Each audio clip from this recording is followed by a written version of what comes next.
আসসালামু আলাইকুম দর্শক, আমার পিছনে একটা মশারির ঘর দেখতেছেন। হ্যাঁ, এটা হচ্ছে আপনার সিডলিং ট্রেতে চারা তৈরি করার নেট হাউস। আমি এখন থেকে প্রায় 3 বছর আগে এরকম একটা ভিডিও দিছিলাম আর একটা নেট হাউসের, যে আপনি হচ্ছে কিভাবে সিডলিং ট্রেতে চারা তৈরি করার জন্য স্বল্প খরচে একটা নেট হাউস তৈরি করতে পারেন। তো ওই ভিডিওটা খুব বেশি ভিউ হয় নাই। আমাদের দেশের মানুষ আসলে কাজের ভিডিও খুব কমই দেখে। আজকে আবার নতুন করে নেট হাউস বানাইলাম, তো ভাবলাম যে আপনাদের একটা ভিডিও দেই, যাতে আপনারা এটা থেকে লাভবান হইতে পারেন। তো এখানে আমরা যে সিডলিং ট্রেতে চারা তৈরি করি, একটু কাছে এনে দেখা। সিডলিং ট্রেতে যে চারা তৈরি করি, এই চারাগুলোর জন্য শেডের প্রয়োজন হয়। শেড মানে ছায়ার প্রয়োজন হয়। দেখেন আমি ভিতরে কয়টা সিডলিং ট্রে রাখছি। এই যে এটার মধ্যে এখন প্রথমত হচ্ছে আমাদের ছায়ার প্রয়োজন হবে, তার সাথে সাথে প্রয়োজন হবে যাতে এখানে মুরগি যাইয়া চারাগুলা ঠুকরে নষ্ট না করে, গরু ছাগল যাইতে না পারে।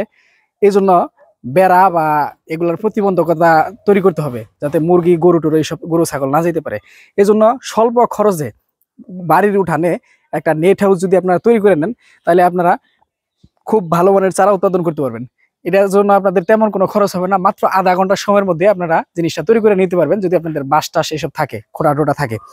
হ্যাঁ, এটা কিভাবে তৈরি করা হয়েছে আমি বলি। এই যে দেখতেছেন, এটা হচ্ছে আমাদের পুরাতন একটা মশারি। দেখেন এই যে সিরা আছে এটা। হ্যাঁ, পুরাতন একটা মশারি। এই পুরাতন মশারি আমরা এই চারপাশে 4টা খুঁটির সাথে বাঁধছি। এই 1টা 2টা 3টা 4টা, চারপাশে 4টা খুঁটির সাথে বাইদা, আবার এই যে একটা বাঁশ এই পাশে বাইদা দিছি। এই খুঁটি থেকে নিয়ে ওই সামনের খুঁটি, মানে এটার পারন বলে আমাদের এলাকায়। এই পাশে একটা পারন দিছি, আবার দেখেন এই পাশেও একটা পারন দিছি। দুই পাশে 2টা পারন। এই পারন কেন দিছি এটার আবার দরকার জানার বিষয় আছে। তো আমরা এই নেট বা মশারিটা প্রথমে হচ্ছে বাঁধছি 4 খুঁটির সাথে, তারপরে সাইড দিয়া ইট দিয়া ভাড়া দিয়ে দিছি, যাতে এটা নড়াচড়া করতে না পারে বা মুরগি বা গরু ছাগলে নাড়াইতে না পারে। ইট দিয়া ভাড়া দিয়ে দিছি চতুর্পাশে। হ্যাঁ, তো এই ইট দিয়া ভাড়া দেওয়া কাজ শেষ, তার মশারি বাঁধার কাজ শেষ।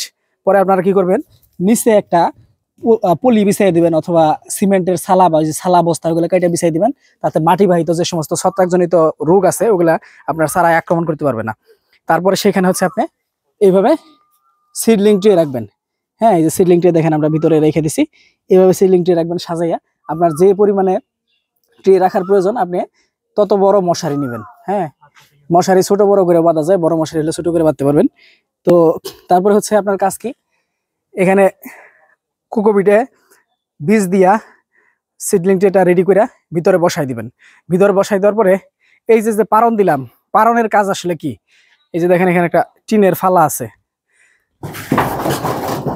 এটা তো আমি নিতেই পারতেছি না, দাঁড়ান আমি এটাকে নিয়ে রেডি করে পরে আবার ভিডিও চালু করি। দর্শক, এই যে যে টিনের পারনটা দিয়েছিলাম 2 সাইডে, এই 2 সাইডে পারন দেওয়ার কারণ হইতেছে যাতে উপরে একটা টিনের ফালা দিয়ে দেওয়া যায়। এই টিনের ফালাটা আমরা কেন দিব, যখন তুমুল বেগে বৃষ্টি হবে বর্ষাকালে। সিডলিং ট্রেতে সাধারণত আমরা বর্ষাকালে চারা তৈরি করি। যখন বর্ষাকালে তুমুল বেগে বৃষ্টি হবে, বৃষ্টির পানি যাতে সিডলিং ট্রেতে পড়তে না পারে, চারার ক্ষতি করতে না পারে, এখানে যেন বৃষ্টিপাত হয়ে চলে যাবে। আর যেটা সবচেয়ে গুরুত্বপূর্ণ, কচি চারায় বা ছোট চারায় যদি সরাসরি সানলাইট পড়ে বা রোদের আলো পড়ে, গাছগুলা একেবারে ঝলসা যায়, মরে যায়। এজন্য সকাল 11টা থেকে, মানে 10টা থেকে 11টা এর মধ্যে এই টিনের ফালা এটা হচ্ছে আপনার এই চারার উপরে দিতে হবে, এবং দুপুর 3টার দিকে এটা এখান থেকে সরাই দিতে হবে। তাহলে মোটামুটি 5 ঘন্টা দুপুরের সময়ে বা তীব্র রোদের যে 5 ঘন্টা আছে দিনের, এই 5 ঘন্টা এটা টিনের ফালা দিয়ে ঢেকে রাখতে হবে। যখন চারা একেবারে কচি থাকে তখন, আর বাকি সময় টিনের ফালা সরাই দিতে হবে। আবার যখন চারাটা একটু শক্তপোক্ত হয়ে যাবে, বড় হয়ে যাবে, তখন আর এই টিনের ফালার দরকার পড়বে না। হ্যাঁ, আপনারা অনেকে ওই পলিথিন দিয়া করে, ক্লিয়ার পলি যেটা আছে ওইটা দিয়ে পলি হাউস করে, ওই রকমও করতে পারেন। অথবা নিজের বাড়িতে থাকা যে সমস্ত ইনস্ট্রুমেন্ট আছে এগুলা দিয়ে নিজে এইভাবে একটা তৈরি করে নিতে পারেন। দেখেন এখন এই ভিতরে কিন্তু সুন্দর ছায়া পড়তেছে, দেখা যাইতেছে না যদিও মশারির ভিতরে ভিতরে কিন্তু ছায়া পড়তেছে। এখন এখানে পানিটা কম শুকাবে, গাছের চারা যখন গজাবে তখন তাপে নষ্ট হবে না।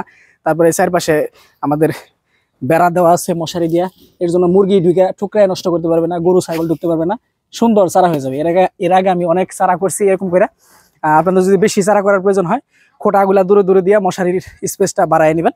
আর কম চারা করার প্রয়োজন হলে ছোট করে করবেন। তো আশা করি একটা সুন্দর ধারণা বা টিপস পাইলেন নেট হাউস তৈরি করার জন্য, চারা তৈরি করার জন্য। অনেকেই আছেন যারা হচ্ছে আপনারা কি করেন, হলো এই বারান্দার মধ্যে, ঘরের বারান্দা, ওইখানে একটু খোপের মতো আছে, ওইখানে হচ্ছে ওই ইগুলা দেন, চারাগুলা বসান।